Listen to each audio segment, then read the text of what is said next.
Samedi, un corps avait été retrouvé pendu à Clarensac avec, à côté, des vêtements appartenant à Antoine Soya. L'adolescent n'avait plus donné signe de vie depuis le 1er mars 2016. Le corps retrouvé samedi à Clarensac dans le Gard est bien celui du jeune Antoine Soya, disparu le 1er mars 2016, a confirmé le procureur de la République de Nîmes, Éric Morel. Ce mardi, l'orthodontiste a formellement identifié les empreintes dentaires, a-t-il précisé. Samedi, des chasseurs avaient découvert un squelette pendu à un arbre dans un massif forestier, difficile d'accès, à Clarensac, le village de l'adolescent.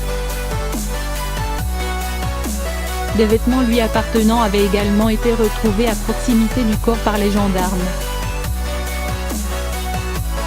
Ils avaient été reconnus par sa mère identifiant formellement un sac d'école et un couteau retrouvé, a révélé le lieutenant-colonel Bertrand Michel, de la section de recherche de Nîmes, lors d'une conférence de presse.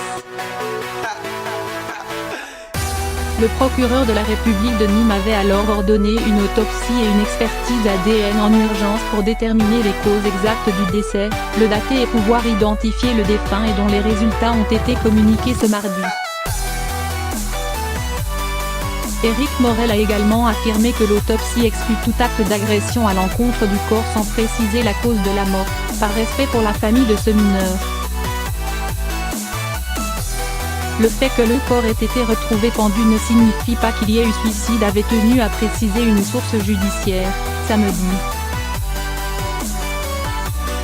Le 1er mars 2016, Antoine Soya, élève sans histoire de première ES au lycée Albert Camus de Nîmes, avait quitté son domicile sans papier ni téléphone, en lançant à son père et son frère « Je reviens ».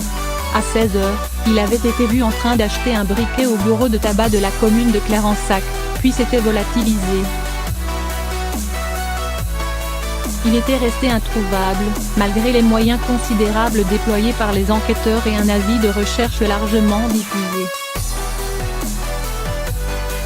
La disparition d'Antoine Soya fait partie des nombreux dossiers analysés par la cellule Ariane depuis janvier 2018 pour vérifier si Nordal Lelandais, notamment mis en examen pour la mort de la petite Maëlys et celle du caporal Arthur Noyer, est impliqué. Mais en l'état, aucun élément ne permet de faire un rapprochement entre la disparition de l'adolescent et Nordal Lelandais, a assuré, au Figaro, Éric Morel. À la date du 20 septembre, les 7 gendarmes de cette cellule spéciale avaient passé au crible 800 dossiers et devaient encore en analyser une centaine d'autres.